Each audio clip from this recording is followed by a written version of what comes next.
From the national newsroom of the Canadian Press, I'm Brenda Molina Navidad.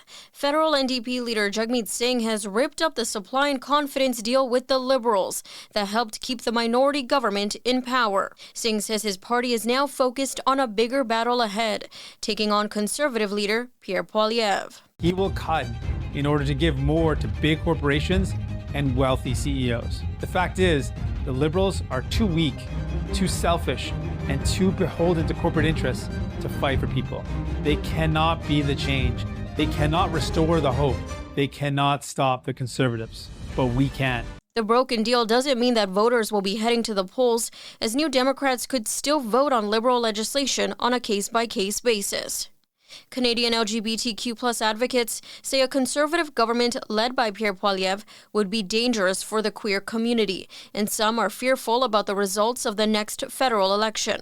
Queer Momentum Executive Director Faye Johnstone says Poilievre's comments about gender-affirming care for young people and trans women in women's sports villainize and hurt trans Canadians.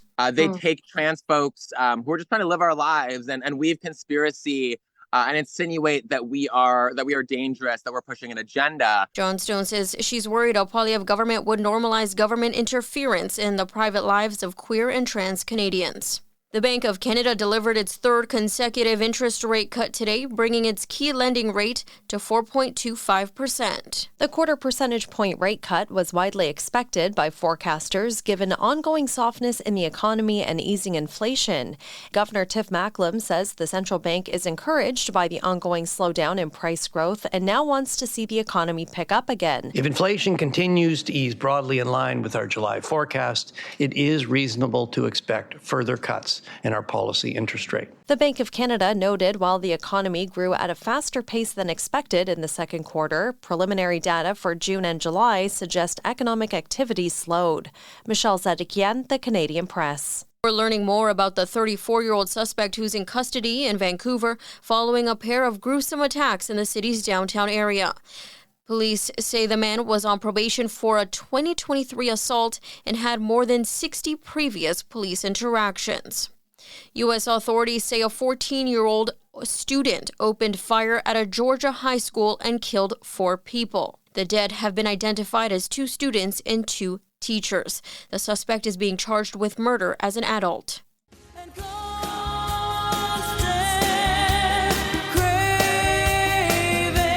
Alberta singer-songwriter K.D. Lang is getting back together with the Reclines for a special performance at the Canadian Country Music Association Awards. This is the Canadian Press. In sports, Nicholas Bennett has won his second gold medal of the Paralympic Games in Paris. Bennett won the 200-meter individual medley just days after winning the 100-meter breaststroke. He also has a silver in the 200 freestyle. His teammate Reed Maxwell also earned a silver medal today in the 400-meter freestyle. The NHL's Ottawa Senators have reached a multi-year partnership with Canadian LPGA star Brooke Henderson. Alexis Galarneau will replace Milos Raonic on the Canadian team at next week's Davis Cup group stage in Manchester due to a broken toe. Canada will open Group D play against Argentina on Tuesday. The MLS Disciplinary Committee has fined Toronto FC midfielder Kosi Thompson an undisclosed amount for tangling with a DC United midfielder in TFC's 3-1 loss Saturday. Lionel Messi has been omitted from the list of nominations to win this year's Ballon d'Or for the world's best soccer player. From the Canadian Press, I am Brenda Molina Navidad.